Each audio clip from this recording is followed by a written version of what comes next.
سورۃ النساء آیت نمبر 1 سے لے کر آیت نمبر 6 تک کا ترجمہ دیکھیں۔ اے لوگو، اپنے پروردگار سے ڈرو جس نے تمہیں ایک جان سے پیدا کیا اور اسی سے اس کی بیوی کو پیدا کر کے ان دونوں سے بہت سے مرد اور عورتیں پھلا دیے۔ اس اللہ سے ڈرو جس کے نام پر ایک دوسرے سے مانگتے ہو اور رشتے ناطے توڑنے سے بھی بچو، بے شک اللہ تعالیٰ تم پر نگہبان ہے۔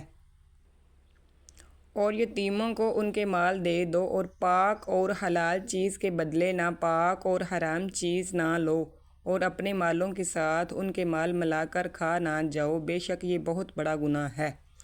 اگر تمہیں ڈر ہو کہ یتیم لڑکیوں سے نکاح کر کے تم انصاف نہ کر سکو گے تو عورتوں میں سے جو بھی تمہیں اچھی لگے تم ان سے نکاح کر لو،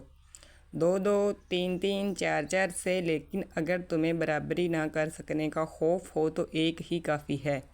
یا تمہاری ملکیت کی لونڈی۔ یہ زیادہ قریب ہے کہ ایسا کرنے سے ناانصافی اور ایک طرف جھک پڑنے سے بچ جاؤ۔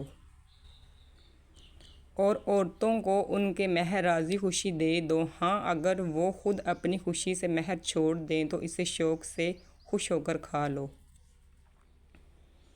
بے عقل لوگوں کو اپنے مال نہ دے دو جس مال کو اللہ تعالیٰ نے تمہاری گزران کے قائم رکھنے کا ذریعہ بنایا ہے،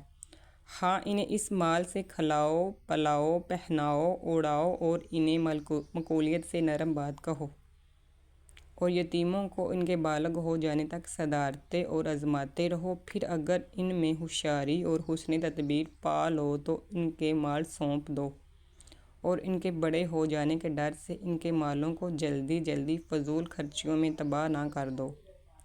مالداروں کو چاہیے کہ ان کے مال سے بچتے رہیں، ہاں مسکین محتاج ہو تو دستور کے مطابق واجبی طور سے کھا لے، پھر جب انہیں اس کے مال سونپ دو تو گواہ بنا لو، دراصل حساب لینے والا اللہ ہی کافی ہے۔ جزاک اللہ خیر۔